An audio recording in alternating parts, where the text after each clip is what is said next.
Que vous inspire l'élection de Donald Trump, Guy? Donc bonjour à tous, et oui, Donald est élu président des États-Unis d'Amérique et j'ai honte à le dire, mais lorsque j'ai appris cette nouvelle, il m'est revenu en mémoire une chanson de Gérard Lenormand que tout le monde connaît, sauf les moins de 20 ans. Mais bon, autour de la table, Oui, on n'est pas vraiment concerné par cette limite, hein. On vient juste de passer le cap de justesse, mais enfin, on connaît la chanson dans laquelle Gérard Lenormand disait « Si j'étais président de la République... » Chantez un peu, Guy, non? Si j'étais président de la République, je nommerais Mickey Premier ministre, disait-il. Oui. Bon, on n'a pas eu Mickey Premier ministre, les Américains ont fait plus fort, ils ont élu Donald président. Oui, je sais, la vanne n'est pas terrible, j'en conviens, c'est de l'humour de chansonnier, c'est pas digne de moi, je sais Jean-Jacques, mais je me mets au niveau des médias français qui tout au long de la campagne électorale américaine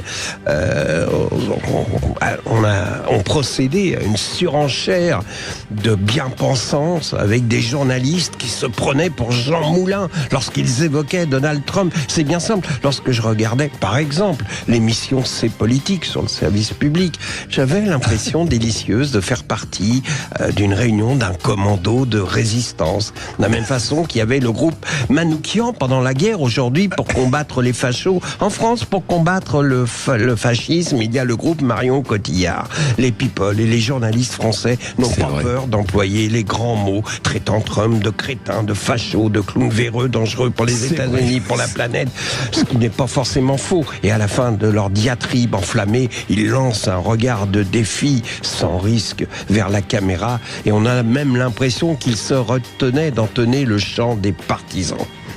J'en veux pas aux journalistes d'être bien pensants, je leur en veux de ne pas avoir cherché à comprendre les raisons qui font que le peuple américain a voté pour cet homme. Les journalistes français me font penser, vous savez, à ces jeunes cadres qui partent 3 jours en congrès au Salt Lake City, qui n'ont vu que l'hôtel, le Conference Center, mais qui vont être les héros des repas de famille dominicaux en devenant des experts de l'Amérique grâce à un article qu'ils ont lu dans l'avion du retour, dans Le Point ou l'Express, et qui dit cette fameuse théorie que l'Amérique est constituée de 2 parenthèses intellectuelles. La première longe la côte atlantique de Boston à la Floride, l'autre ferme les États-Unis de l'autre côté sur la côte pacifique. Elle part de Seattle, descend le long Pacifique, San Francisco, la Silicon Valley, se termine à Los Angeles. Et entre ces 2 parenthèses, il y a 150 millions d'habitants qui n'ont pas existé pour les élites françaises. À ça, on a bien vu à la télé un documentaire dans lequel Élise Lucet, que j'adore, demandait à Robert De Niro, que j'adore également, son avis sur Trump. Et De Niro, qui est un opposant, a parlé en militant. Mais à aucun moment, Élise Lucet n'a fait son boulot de journaliste en lui posant des questions de journaliste. Elle était là, les yeux écarquillés, comme une midinette qui rencontre son idole. Elle ne lui a pas parlé des femmes, des noirs, des pauvres, autrement dit de ces 150 millions d'Américains qui vivent entre les 2 parenthèses intellectuelles de l'Amérique. Et cela que les Français prennent pour des cons, avec des chapeaux texans, qui vont au supermarché du coin en pick-up truck, qui ont planté un drapeau américain dans leur jardin, ce sont ceux-là qui ont voté Trump. Et oui.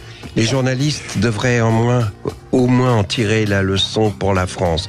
Au lieu de crier aux fachos à la moindre occasion, qu'ils pensent à la France des territoires, ça leur évitera à l'avenir l'avènement d'un Trump en France.